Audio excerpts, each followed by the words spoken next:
Hi, I'm Lindsay Duthie. I'm CEO of the Production Guild of Great Britain and committee member for the Royal Television Society TVC Creative Technology Centre.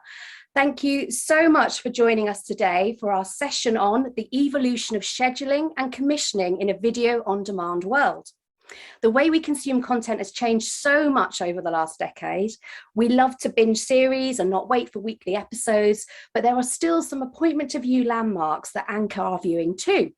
So to find out more, I'm going to hand over to our chair for this session and the producer of this session, the brilliant Chloe Seddon, Development Executive at Twofour. Chloe, over to you. Thank you so much, Lindsay, and thank you everyone for joining this evening. Yes, today we are going to hear from our brilliant panel as to how commissioning and scheduling have been evolving together to meet these new challenges and to adapt to increasing on-demand viewing. So, to introduce our panel properly, I will start with lovely Jo Smith. She is the portfolio editor for BBC Two and BBC Four, leading on editorial content strategy for the linear channels and iPlayer.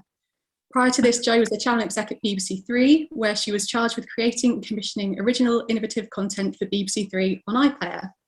Jo also previously worked with some of the biggest global creators in the digital space, creating Google-commissioned original YouTube channels and worked across digital campaigns for huge brands, including Google, ASOS, BMW, and Cancer Research UK. Then joining from ITV, we have Sat Panesar, a commissioning editor for Factual Entertainment. Sat works across both the main channel Primetime and digital channel portfolio, commissioning a diverse range of programmes, including Heathrow, Britain's busiest airport, £1 Million Porn, and What Would Your Kid Do? For the main channel, plus Ibiza Weekender and Dress to Impress for ITV2, Larry Grayson Shut That Door for ITV3, and various series on ITV4. In 2020, he oversaw ITV's first celebration of Black History Month on screen, with commissions including Alison Hammond Back to School and Craig and Danny Funny Black and On TV. Sat is currently the chair for ITV's Black Asian Minority Ethnic Network, Embrace. Hi, Sat. Right. Cheers. I probably should have updated that a little bit. There's a few other more interesting things in there now. You've done lots of things. Is there anything you want to flag right now? No, it's fine. Okay. You can tell us later. Also from ITV, we have Simon Tomkins, who manages the programming strategy scheduling of ITV's youngest viewing channels, ITV2, ITVB, and CITV.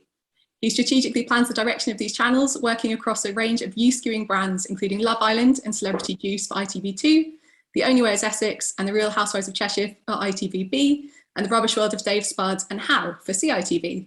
Simon's previous roles at ITV include head of scheduling for a number of channels, including ITV2, 3 and 4. And finally, we have Kim Akass joining us all the way from the US as Professor of Radio, Television and Film at Rowan University, New Jersey. Kim has co-edited and contributed to books including Reading Sex and the City, Reading the L Word, Out in Contemporary Television, and Quality TV, Contemporary American TV and Beyond. She is one of the founding editors of the television journal Critical Studies in Television, the International Journal of Television Studies, and managing editor of the website CST Online.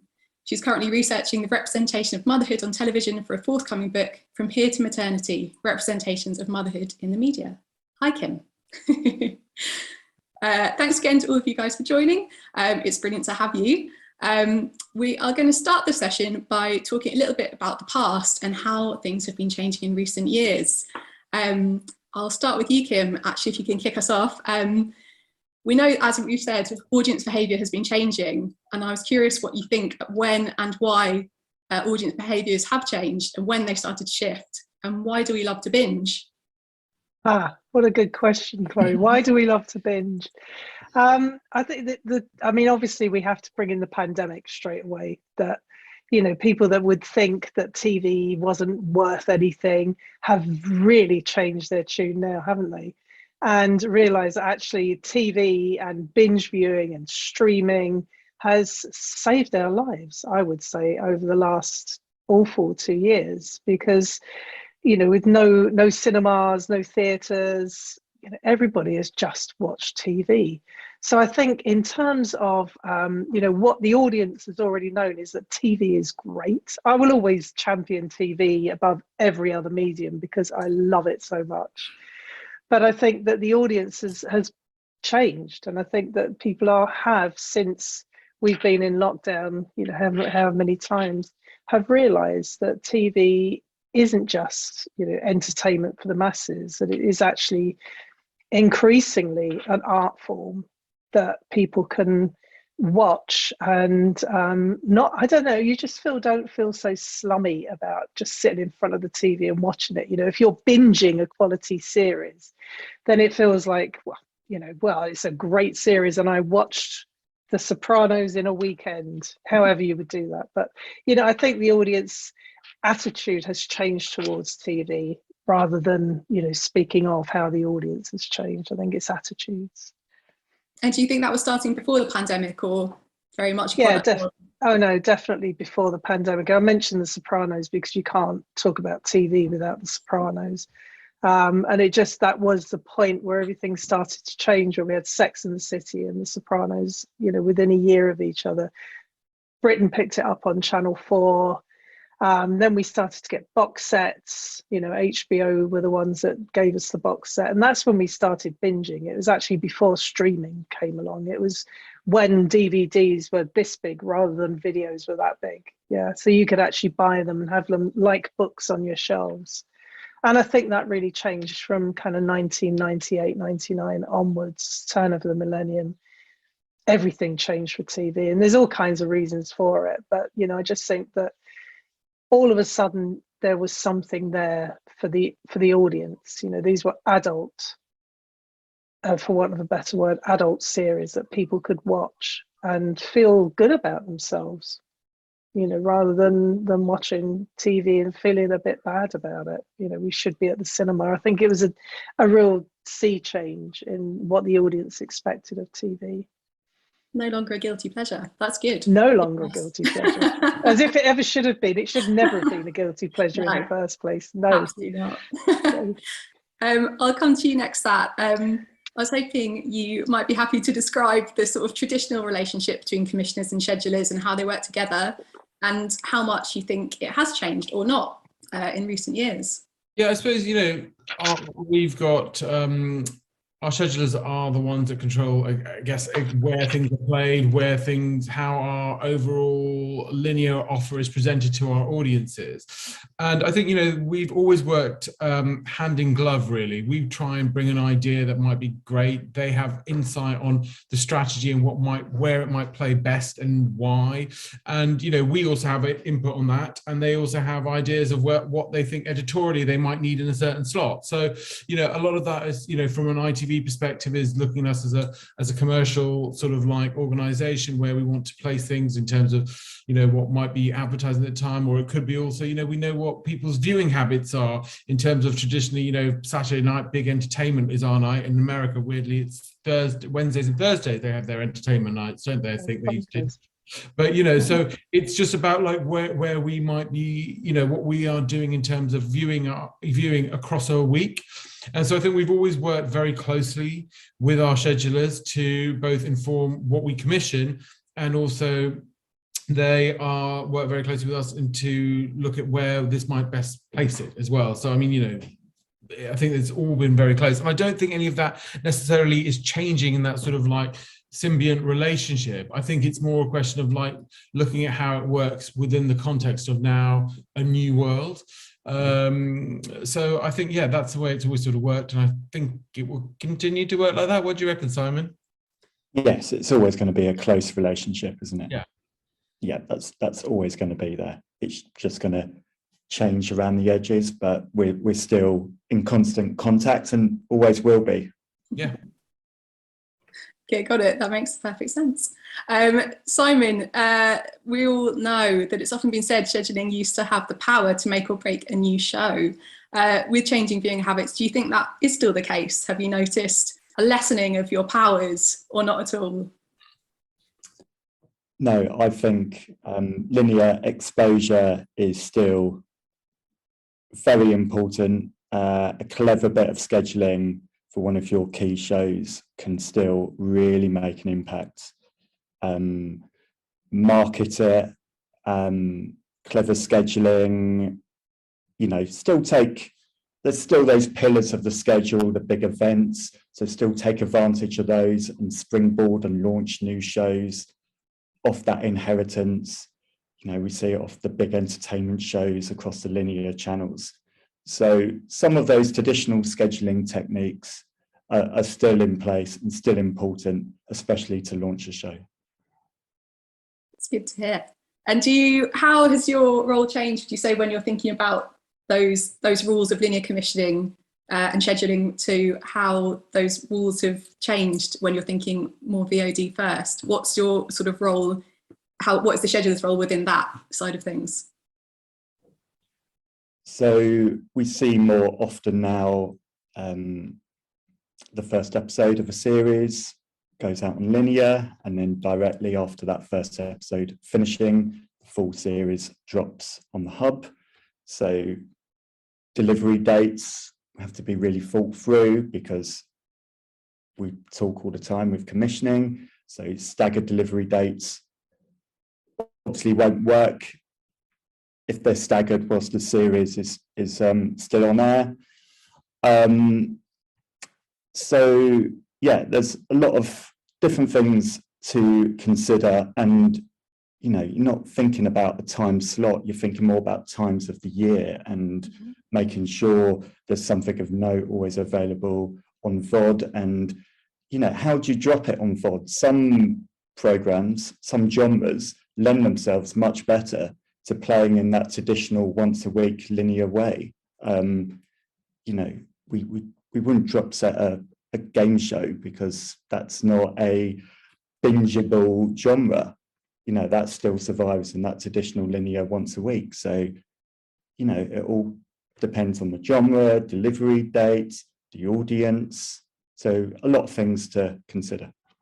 And that's why you still have to really work closely within scheduling, because actually it is all of that. As Simon said, what is going to make this feel like it is absolutely needs to be delivered to an audience in a bingeable way? What needs to be sort of broken up in a way? And that is all the editorial. What needs to be is actually a much more exciting proposition to an audience, where it's just actually a linear proposition and actually just live. You know what I mean? So I think it's really about, it's just, ultimately what it comes down to is looking at your content and deciding where is the best place, where is the viewer going to find this, and how is the best way to deliver it to a viewer.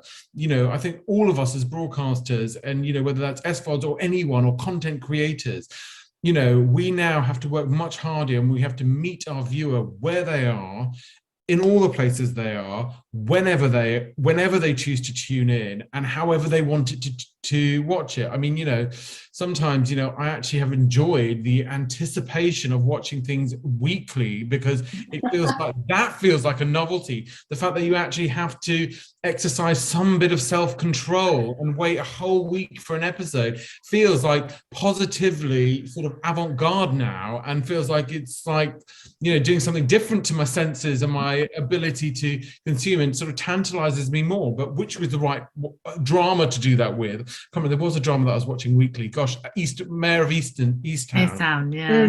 And I was like, oh my God, get me more of this quickly now. But I wasn't allowed it, and it made it almost even better when I watched it the following week. So I think, some things like that, which was so intense and so, unbelievably immersed in her world, I think in a way, sometimes you think actually maybe you need a week to just process that.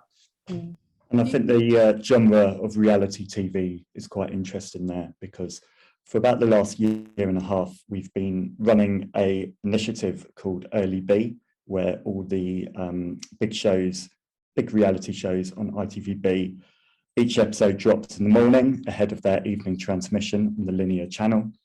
There's a mixed response from the viewers. Some love it, want to get that content as early as possible, but others like watching it live because they enjoy the social aspect in a community, social media with their friends, watching it live, interacting and commenting with their friends online as the program plays out. So there's two very different trains of thought there.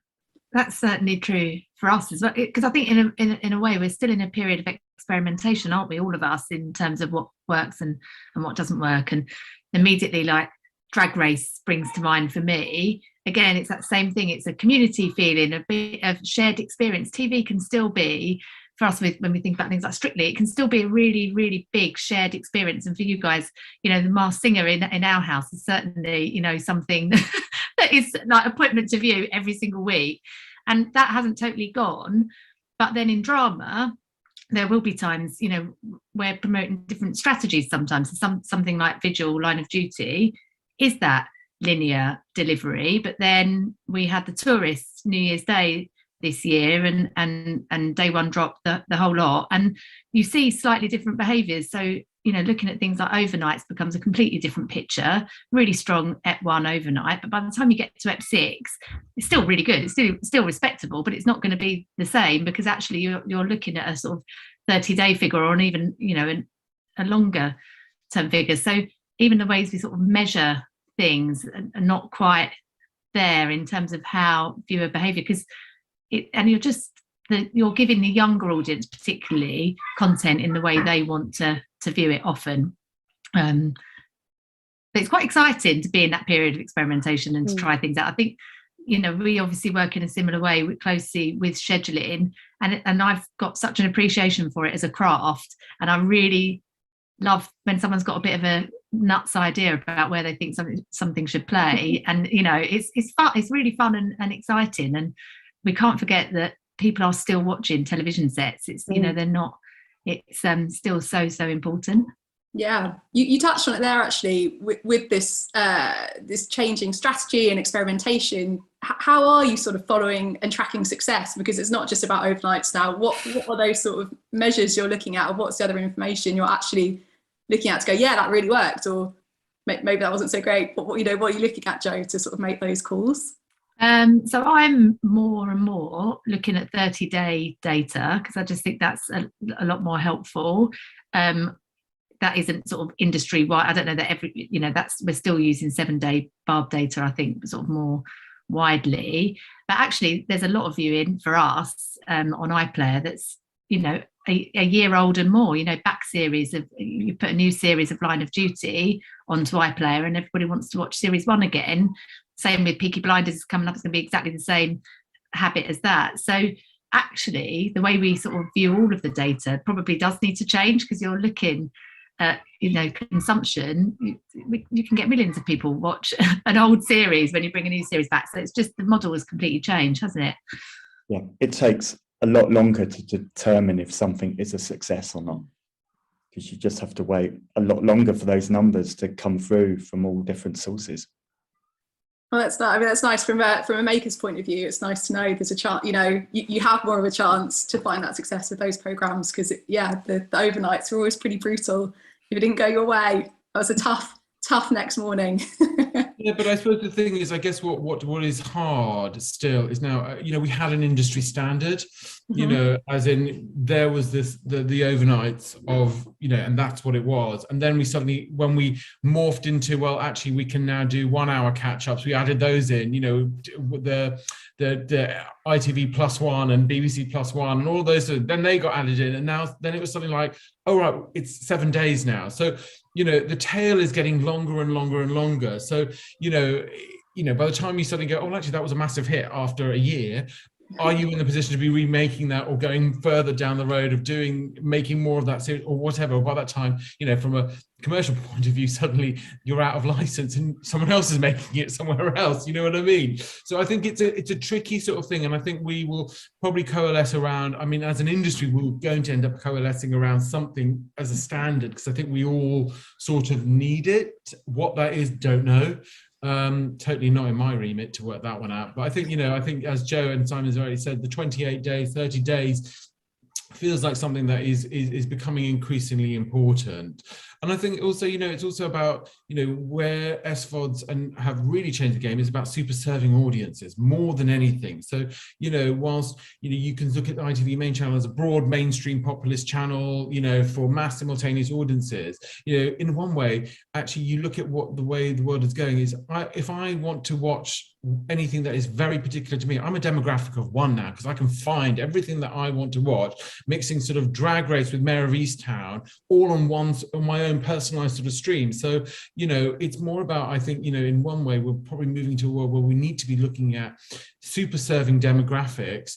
So they have a lot of content. So if you like one particular thing, you can get loads of it and you can keep on watching it all the time. And I think, especially in our younger students, we have a lot of reality, and we know that young people love watching reality. And so we're super serving them in quite a lot of aspects. But I think that is going to become quite key within how we keep our audiences. And it's more going to be about looking at a holistic way of looking at an audience and keeping an audience group rather than maybe individual titles. I don't know, I'm now literally speculating wildly beyond my remit probably, but it's a thought in the general discussion of how we might be looking at audiences in the future.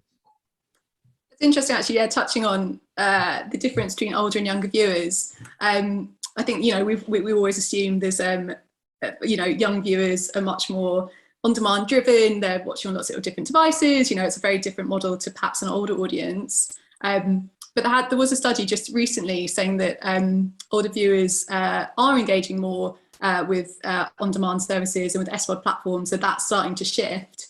And I just wondered whether you, Jo, had noticed, obviously with your focus on BBC Two and BBC Four, traditionally an older demographic, are you finding they're using on-demand services more, and is that changing how you're commissioning for those audiences and scheduling and forefronting for them?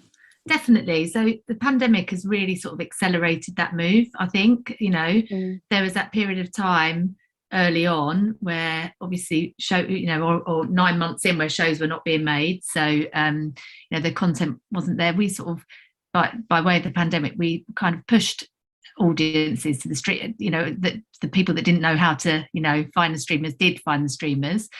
And in a way, as consumers, as we all are, isn't that exciting? Because there's like loads of brilliant choice, so we benefit in a sense of us as consumers from that. But yeah, we absolutely have to think, okay, how do we, that's our traditional sort of heartland audience, we need to make sure there is something for them. They're like, for us, we've got to think it's slightly different motivation. We've got to think about serving every license fee payer up and down the country. And so we need to make sure there is something for everybody at every single time. And that can be complicated, but that's where it's great to have the portfolio of channels, because you can think, okay, if we're going entertainment on BBC One, we know what sort of audience we're going to get with that. Let's make sure we've got something on 2, 4, and obviously now 3, so that we've got all of those bases covered, and that we're continually having a really nice varied offer on iPlayer, so that anybody can go in at any point and find something that appeals to them. And for us, it's really important. But I think the other thing is just not, one thing I really have noticed is we've got to think in that way, but also I think it was only a couple of weeks ago there was a Barb data that said 80% of people in 1 week still watch linear broadcast telly. That a lot of the audience are, and we've just got to make sure that we don't forget about that. It's so important. We've got excellent, varied, brilliant shows that speak to all of the audience on linear telly, as well as thinking about, isn't that fantastic, we've got this separate place as well where we can surface even more content. Can I just say something here, because that's really interesting that in terms of scholarly research into TV, which, sorry, I've got to bring it up, but there's so much about how different people watch, but how also sometimes all you want to do is come home from work and put the TV on and veg out and watch something that's chosen for you, right? Yeah. And then when you think, no, I want to watch this latest series, and then it's a very different kind of viewing. It's very focused, very active. We're not then the kind of passive TV viewer of the old days.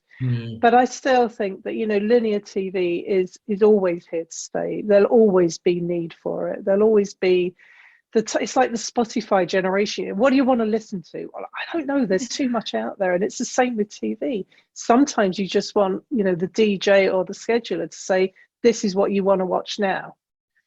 Absolutely, it's what I want to watch now. It's what you're doing with that, definitely. But I think it's so very different audiences. You're so right. Scheduling, and then the other kind of audience that actively chooses what they want to watch, how they want to watch it, and do they want to binge watch it.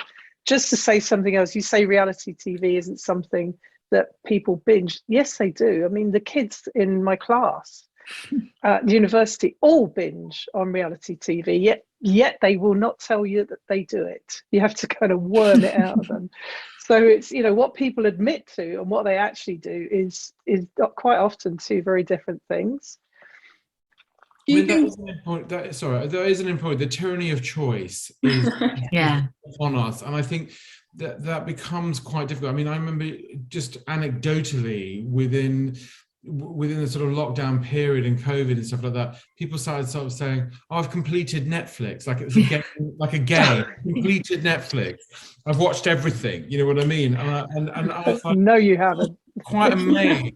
But what they've essentially done is watch the things that they wanted to, and then the rest of it was not for them. So actually, whilst it feels like, and to a certain extent, there is everything you could possibly ever watch, there is still only a certain thing that you will watch as an individual, and therefore extending that out to cohorts of audiences, there is still only a certain thing. So it is about being able to still serve them and continually serve them. And I think you're right, you know, the rise of the sort of individual brand and curation across all worlds, you know, whether it's, you know, looking at sort of like lifestyle brands, you know, the Gwyneth Paltrow Goops craze, you know what I mean? It's about someone who you trust curating something for you. And I think that's where, as brands like ITV, BBC, Channel 4, we have a lot of status to say, we actually would like to tell you what we think is the right thing to be watching, and we can define what is good taste, etc. You know what I mean? And I think there's a lot of legacy and trust in our brands to still provide that for a viewer. Amen. You're talking about the two audiences, Kim, who are, you know, either want to watch linear and be, you know, told what to watch, or want to seek out something specific. Do you think those two audiences are defined by age, or is it not that clear cut? Kind of where does your sort of research and academic viewpoint sit on the two different audiences there? I think people dip in and out. I think, you know, to be honest, obviously the older audience are kind of really stuck on linear TV. I think in Britain, it's very much to do with they don't want to pay for it, you know, so they want to watch the terrestrial channels, and why not? I mean, they're great. They want to watch terrestrial TV. They'll watch iPlayer, they'll watch Catch Up, and they'll have Freeview. And this is, you know, just to anecdotally, you know, this is the older people that I know won't pay. Youngsters will watch TV when they're home with their parents. You know, they go, oh no, we never watch terrestrial TV. Yes, you do when you're home with your parents. Of course you do. People dip in and out. And then there's also the big elephant in the room that nobody's kind of mentioned yet, which is illegally streaming, which is huge. So, you know, that's something else that, you know, well, people say, oh, we don't pay for Netflix, we're not paying for this, we're not paying for that. Yeah, well, that's because you're illegally streaming, you know, and there's a huge cohort that do that. So I think the audience dips in and out. I have not been above illegally streaming once because I couldn't get hold of something, but I was so scared and felt so bad about it, you know, especially you think of all you people that are working in this area, and I shouldn't be doing it because you need to get paid, and so do the creators, and I really firmly believe that. But I think the younger generation actually think there's so much out there, they can just do what they want. So it kind of, you know, in answer to your question, I think that the older viewer doesn't want to pay, the younger viewer doesn't want to pay, and then there's all these gradations in the middle where people will pay for Netflix, they will pay for Sky Atlantic, on top of the terrestrial offerings as well. Absolutely. Going back to a little bit about commissioning priorities and how they've been changing. Sat, maybe you could tell us, when you're looking to commission for linear versus VODs, what are those specific qualities or elements you're looking for in ideas to make them better suited to, say, on demand, or, you know, that's bang on, that's got to be a linear. Have you worked out what those sort of magic ingredients are for each type of viewing? Yeah, I think there's been a lot of sort of like, I guess, slight navel gazing about this. I don't think actually there is a lot to discuss about it. The truth is, what I mean is, the truth is, we just need to find brilliant content that is going to appeal to our audiences. The difference is now is that all our content, whether it's a linear first proposition or an on-demand sort of proposition, is not just competing against what is on at 9 o'clock on Channel 4 and the BBC and Channel 5. It's competing against every show that's ever been made at any time across the world, basically, because they can choose to watch that. So it is not about necessarily things. So your program, therefore, and when you commission something, has to cut through above and beyond your traditional competition. So when we commission something, we have to think, is this going to stand out, regardless of where, and whether we think, oh, actually, this is going to work better in, as Simon was saying, actually, this is much better that we can do the sort of like experimentation where it's first episode on linear and then the rest straight on demand. That's a sort of different question afterwards. Once we've gone, okay, this is a great idea, and actually we should be making this. This will deliver brilliant content to our audience, and then we have to decide what is the best way to deliver it to them.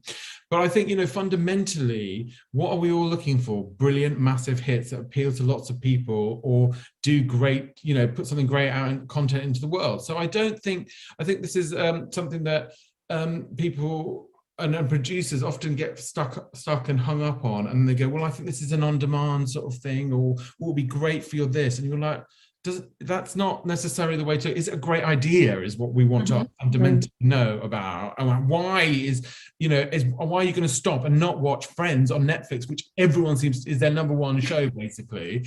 You know, why are you not going to watch? Why are you going to stop watching that and come and watch this? Or in my case, I'll end up watching reruns of Grand Designs and sort of like, you know, Korean dating formats. You know, but, you know, that's what I want to know. And I think people, what they don't, you know, if you want to talk more specifically about commissioning, is that they don't acknowledge what they do and their own habits when they start to pitch to us. They put their TV producer head on, and you've got to think, would you actually watch this? And when you ask them that question bluntly in a pitch, there's a sort of slight scramble and look at each other and go, oh God, let's find some sort of like stat from a Daily Mail or Guardian article to try and justify this thing. And you go, that's not what I asked. Why are you going to emotionally and mentally and entertainmentally, if you can even say that, commit to spending an hour of your life with this show? Yeah, absolutely. It's nice to hear that it's still idea first. That's the dream. And then you work out where it goes. Yeah, always. And that will never change. Honestly, that will never change. So if there's one, you know, thing that will never, ever change. So just always think about the idea. That'll keep me in a job, hopefully. Thank you. Yes. Simon, last year, Paul Mortimer, the controller of ITV digital channels, announced that ITV would start commissioning directly for the ITV Hub. And introduce new factual content for ITV2 to appeal to a younger VOD-driven audience. How has that strategy been realised, and what success do you think you've seen so far? So with the Factual on ITV2, we started in the autumn. We had a series of films under the umbrella Social Media Murders, and we also did a separate two-parter on titled The Speedboat Killer. So true life crime stories aimed at our 16 to 34 audience. It was a strategy of the first episode went out on linear, and then the remaining 2 films dropped on the Hub. Really successful. This is ITV2 kind of shifting its focus slightly. We're not totally reinventing things, but we're adding new flavours in. And as a result, Social Media Murders was our second most watched series of the year, only behind Love Island. So it made a big impact very quickly. A lot of that viewing was on catch up via the Hub. So it demonstrated that the thinking there was correct, that is a genre that does work for young people. They want to watch it on their own terms online, because Netflix has obviously had a lot of success with that genre. So as a result of that, there will be more factual programming on ITV2, not just in the real crime arena, but we're going to branch out from that as well. So yes, that was an exciting experiment which worked. Very happy with how that went. Congrats. It all worked out. It's good. Jo, similarly, when you began your role as portfolio editor last year to help unite iPlayer and linear strategy across BBC Two and BBC Four, so it's sort of another challenge to bring those worlds together. How have you gone about this, and what changes have you implemented in terms of scheduling and commissioning since you started? It's been really interesting. So I'd spent a healthy amount of time at BBC Three, where you don't have, at that point we didn't have to think about schedules, but learned a lot, brought a lot of my digital knowledge to form really of shows for young audiences on iPlayer, and learned quite a lot about how you can really make an impact in that very crowded on-demand space. So you'll notice that, premium Factual from BBC Three, for instance, things like Zara McDermott, revenge porn, it would be really difficult to get an audience traditionally into that sort of topic, but with the right person leading can really do that. So the idea being go to 2 and 4 and keep the channels as strong as they are and stronger, but also start thinking about what content do we provide for iPlayer. So yeah, it definitely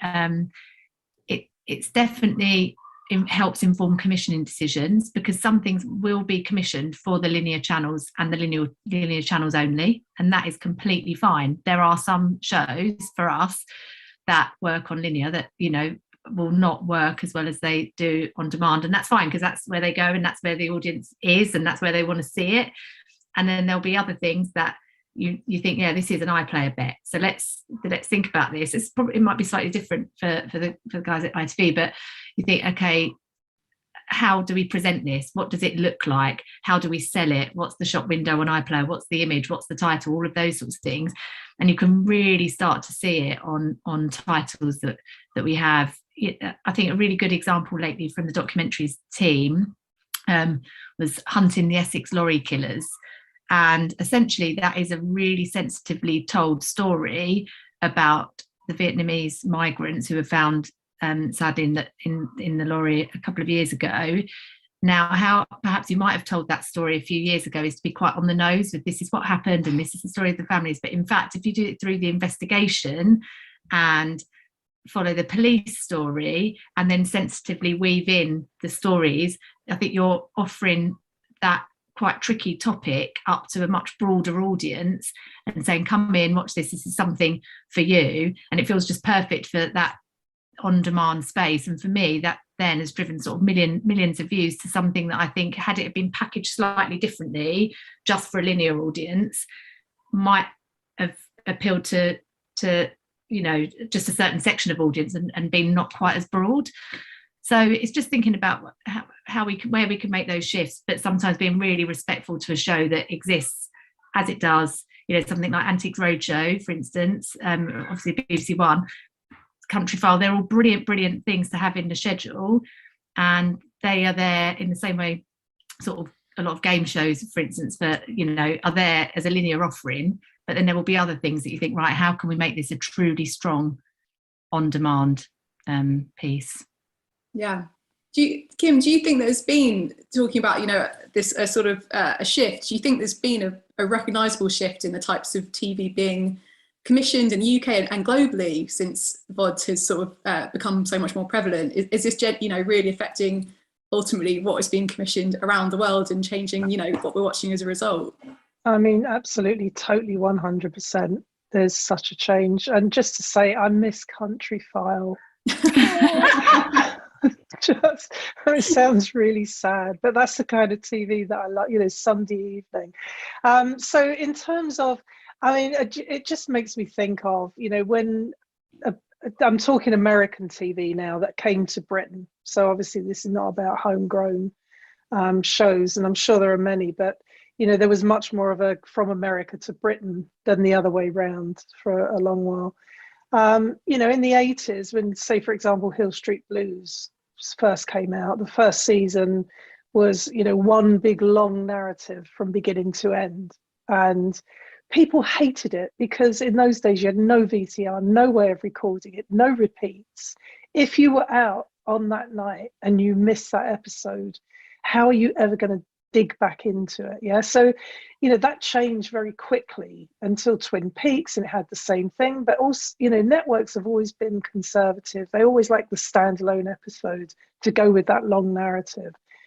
Now there's no such restraint. So I don't know if anybody's watched some of the more complex, or maybe it's just me that are complex, but I'm watching Station 11 at the moment. Has anybody caught this? Or I don't know if it's still got to come to Britain.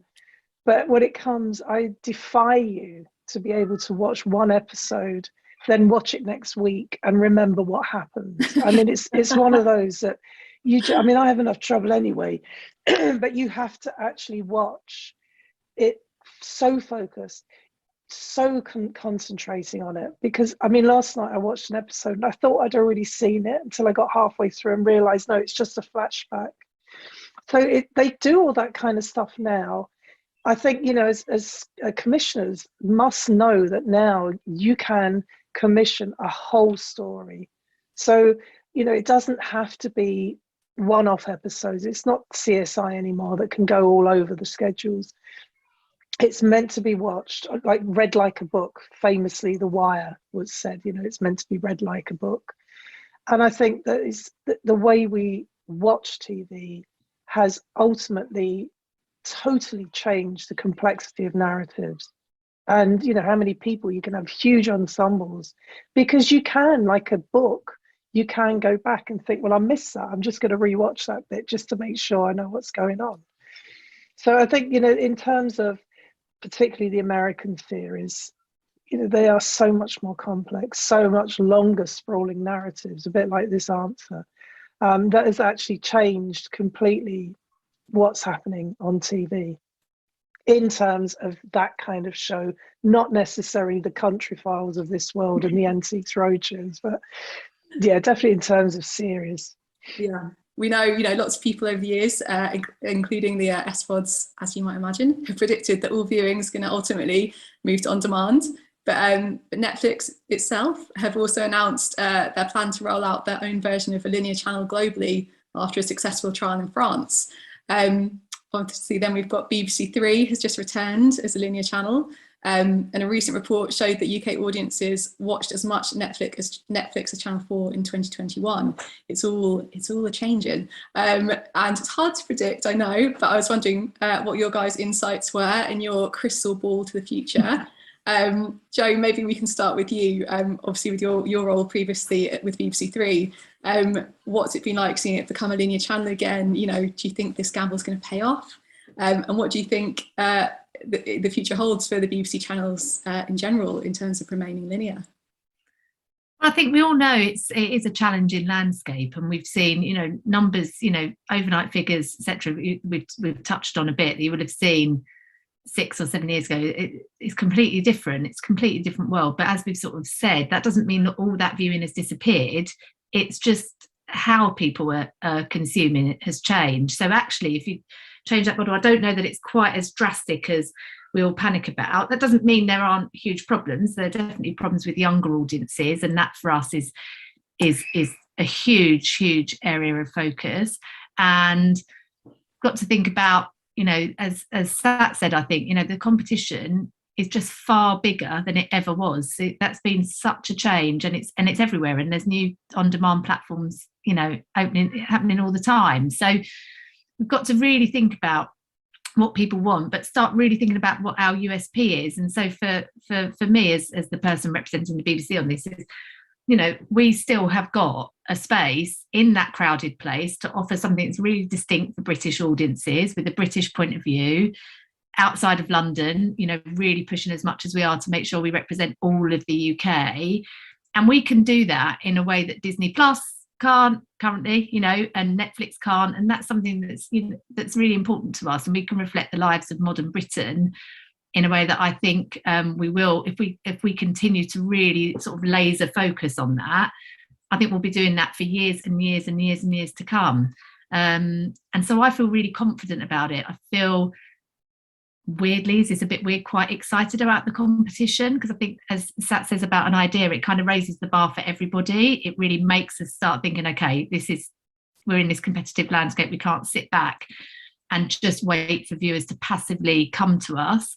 we need to work really hard to grab their attention in this noisy space. And so particularly when it comes to young viewers, we will have to be really creative with what we do, and we're going to have to, you know, make sure we really focus in. But I'm not predicting in the crystal ball that linear telly is switching off overnight. Certainly not. I think be around for a long while yet. We should celebrate those unique things that linear specialise and excel in: national news, local news, live events. You know, they're so key and kind of set us apart, don't they?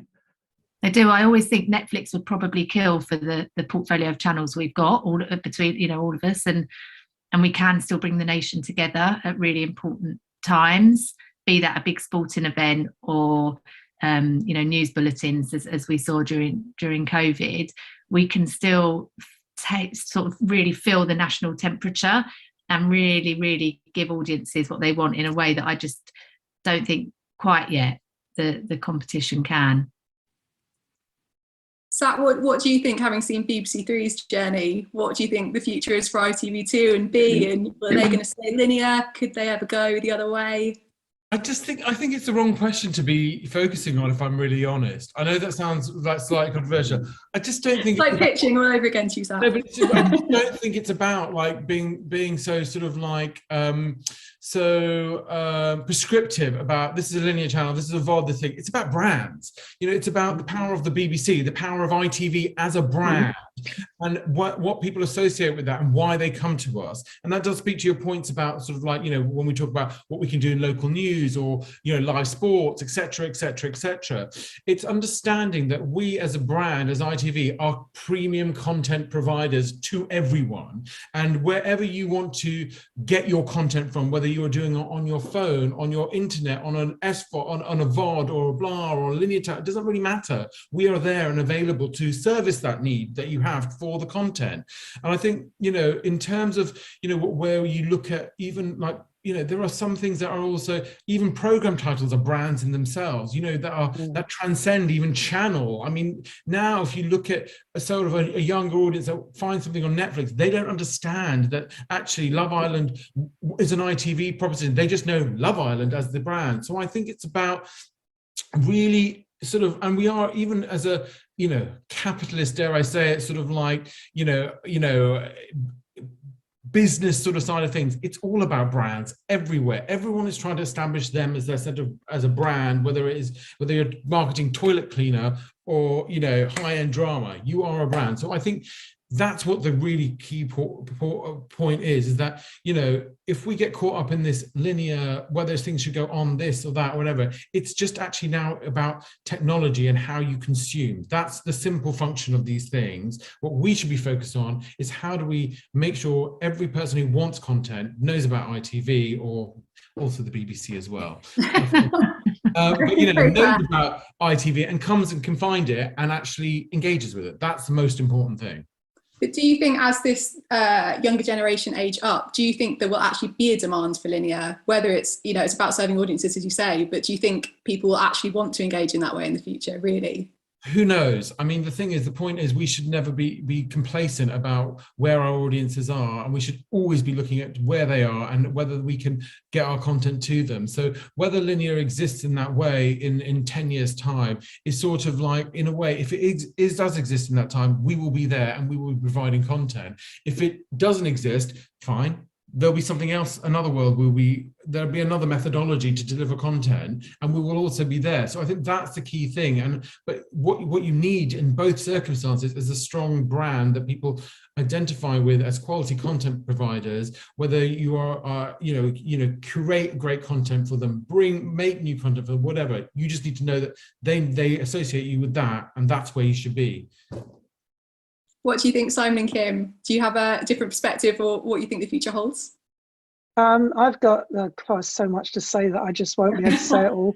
No, I just think of this as, I always think back to the 50s and Hollywood, and how TV was going to kill Hollywood, how the films were going to kill the radio, you know, how theatre was. There will always be a need for linear TV. I just can't see. And I think you talk about the younger generation, you can look back over TV history and see that, you know, the audiences are never the young kids that you want. because they're all out having fun. It's when they have children, you know, that's when everybody wants linear TV. Once this generation grows up, it happens every generation. You know, once you realize going out and getting drunk with your friends isn't all, you know, let's watch TV instead. But I think it's true. Once you're kind of in the home, that's when you really watch linear TV. That's when you know, CBeebies, for example, is so important to you. So I really think that, I've got one question though, is as an expat for the time being, how can I dip into the iPlayer or ITV Hub or any of those? Because I do know about the licensing. I mean, I've studied it. As you know, we know about global TV and all the issues, but I do think that it is a big issue that there are so many people that I know over here, ex-Brits or just Anglophile, they love British TVs, but they don't want BritBox necessarily. They don't necessarily want to watch yet another Father Brown on the public broadcasting service. They want the good quality shows that don't come through HBO, the stuff that kind of gets left behind. So when you know, are you working on that? That's my big question. Are the British channels working on that? I have a feeling you might be able to get ITV if you sign up for ITV Hub Plus. Yeah. I think Hub Plus, and I think it's only $3.99 a month at the moment. Is that right? Okay. Hub Plus, and you will be able to get it anywhere you want in the world with no ads for $3.99? I think so. And we always see a big spike, I think, during the summer for Love Island when people go away on their holidays but still want to watch Love Island. So Hub Plus. Exactly. Okay, You can excellent. get content, the news, you can get This Morning, the dramas, absolutely everything. I'll never go to work again. That's amazing. Thanks for that, sir. That's brilliant. You'll be able to watch it live, but obviously you'll be 5 hours behind. So yeah, I mean, yeah, I'll be getting up at 5 in the morning to watch. Yeah, exactly. Thank you. Right, we will go to the Q&A questions. First up, from Anonymous, we have a question. Given reducing attention spans of Gen Zs and the move to snacking, aided by platforms such as YouTube and TikTok, what does this mean for binging and streaming? Has anyone got some thoughts on that? It's like, you know, it's just like eating. You love a snack, you also like a big course meal. I think it's horses for courses, and they satisfy different elements within you as an individual and how you consume stuff. Some things work short, some things can only be told long. So I don't think it's a one or the other. I think it's worth sort of harnessing though social media though in terms of promotion. So because it is such a crowded space, I think to be able to shout about your shows in those spaces is going to be more and more important as we go along, because we know you can get that generation to sit and watch a box set in one go or over 3 nights, but they need to know it exists in the first place, and so that will become more and more key, I think. Would you ever break? They're meeting your audience wherever they are and however they consume. It comes down to that, you know what I mean? And chopping it all up and putting it in so they get something to start with. Yeah. Can you see chopping shows up into those incredibly bite-sized pieces? Is that madness, or is that another way to get audiences to those bigger shows, making them very bite-sized? I think the thing is, you've got to understand, I mean, it comes down to, it sounds so boring, don't I? But you've got to understand what the platform is and how they engage with it, and then work out how your content it fits into that world, or how you add additional value to your content to place in that world or something. It's not simple about right, we've got a brand new reality show, let's just shove a bit on TikTok. It's not sort of as simple as that. You've got to understand how people interact with that TikTok and how you will then therefore get them to interact with your content in that world, which will then feed back into your actual program. So I think you can easily do things that will sit adjacent to what your program is, but then that's what I mean. It goes back to about brands, doesn't it? You know, you have to bring your brand into that world, and that could be the program brand or your channel brand or whatever it might be. Yeah. Can You've got I to be also really- say, Mm. sorry, Joe, just to say that there's some really fascinating research coming out of Denmark, for example. And it says that 40% daily viewing figures, 40% of YouTube for the 8 to 17-year-old children. They're tracking what children in Denmark watch. But what's really interesting is they're not necessarily watching TV. They'll be watching gaming videos. So there's this whole thing about, you know, they'll be putting up their own games and people are watching it. So it's not necessarily about TV content. They're watching influencers. You know, I think you need to kind of really drill down. I think you're absolutely right. It's about the brand, and it's about what people are watching. Gendered watching as well, gendered viewing. I think it's 40% of the viewers are boys, you know, more than girls. So it's so nuanced that it's really difficult. And I think it's absolutely every time you have to go back to the content. Absolutely. And what's out there, and you know, it's the value and the quality of that content that will ensure people watch your show rather than where it's put. Absolutely. Another question from the audience. What's a show you've seen on another channel and wished your channel had thought of first? Maybe that's particularly relevant if that's a show on an SVOD that you think could have absolutely done barnstorming results for you on your digital first platforms. Simon, anything spring to mind? Oh, gosh, I'm really trying to think. If anyone else wants to jump in, wants to have a think.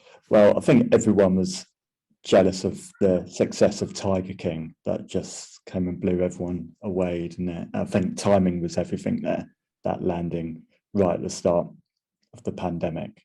But just the amount of noise and just a shock value. So that was a particular standout piece. What channel would you have put it on, Simon, if it had been on ITV?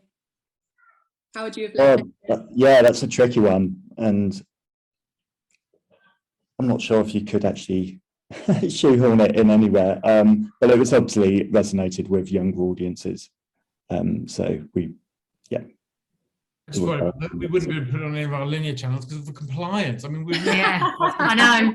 I was going to say, and we sort of had it on the BBC. Louis did the Tiger King. We had it on the BBC, but compliance. Yeah, might be a bit of a legal minefield, but I mean, that's another thing. I mean, we haven't even gone the whole weight of that. That's the thing that's really pisses us all off, is the regulatory system at the moment. The framework hampers us a lot, and even hampers any sort of on-demand ambitions, because we are still under the same thing. But again, I'm well out of my remit here, so I'm going to. Another Netflix show that would be like perfect for ITVB, Selling Sunset. Yeah. Oh yeah. Happy days. Yeah. Can't help but binge that.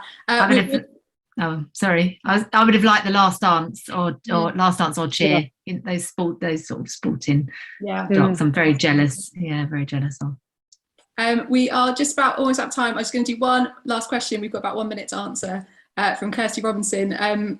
You touched on some genres lending themselves more to linear once a week viewing. Does that mean we can expect the makeup of linear to shift more and more towards these? Has anyone got a thought on that? So if it's I think it's, if you know that some genres are working better in linear, does that mean what we're seeing on linear is going to be influenced more and more in that direction? Yeah, I see what you mean. Yeah, I mean, look, God, I've got an opinion on everything, haven't I? It's your job, Sat. That's okay. I mean, I think we all touched on it, you know, live sports, you know, local, like news, current affairs, things that feel very much of the moment, that just, you know, you need to watch them now. Immediacy, family co-viewing, I think, is very important. I think entertainment formats are the ones that really sort of stand out immediately. You know, even things like, I know Love Island, we always talk about the success of that on demand as well, and the reality space that way. But actually, it's a really linear sort of facing proposition, because it is essentially every day live. So I think things like that really still have a massive impact on linear schedules. So I'm a Celeb, again, another massive brand for us that really, you know, drives linear viewing, because you cannot miss an episode. You know what I mean? And do you think that's what linear is going to be made up of then, more and more? Is it going to become more sort of polarized with what shows end up on linear? I think you just need to understand what audience is coming to linear and why they're coming to it. It goes back to the point about talking about TikTok. You know, with so many options of consuming content, you have to understand very specifically what each methodology of delivery is, how it's consumed by an audience, and therefore how it influences what you commission on there. And I think, you know, that it's just about knowing how to deliver programs. It still come back to content, you know, delivering great ideas to your audience, and what you have available to you in terms of streams to do that. And Love Island goes against the grain a bit, doesn't it? It demonstrates that you can attract a big 16 to 34-year-old audience to linear night in, night out. So can I just say, Love Island in America, they much prefer the British version. Yeah. My students, yeah, so they watch that. Yeah. They're funny over and above. Yeah. We need to wrap up there, guys, but it's good to hear linear is not dead. Best ideas and content is king, and the rest will work out later. But that's lovely. Thank you so much, guys, for joining. It's been super interesting, and really appreciate all of your time taking part, sharing your experience and your insight. It's been fun. Thank you. And thanks to everyone at home for listening and for asking questions. Yeah, thank you all. Enjoy your evenings. Yeah. Thank you so much. Thank you.